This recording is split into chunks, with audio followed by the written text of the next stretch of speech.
সেনাবাহিনীর যোগ্য অফিসারদের পদোন্নতি দিতে প্রধান উপদেষ্টার নির্দেশ।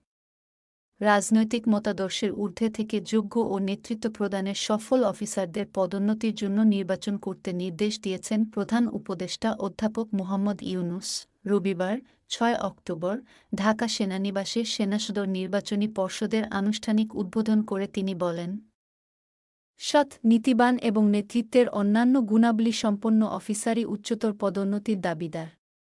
এবার প্রথম পর্বের পদোন্নতি পর্ষদে বাংলাদেশ সেনাবাহিনীর কর্নেল ও লেফটেন্যান্ট কর্নেল পদবীর যোগ্য কর্মকর্তা পরবর্তী পদোন্নতির জন্য বিবেচিত হবেন।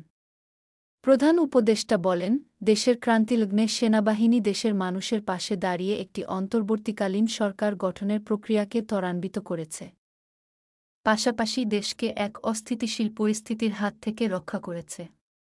ফলে সেনাবাহিনী আবারও দেশের মানুষের আস্থার প্রতীক হিসেবে স্বীকৃতি লাভ করেছে বলে তিনি মন্তব্য করেন।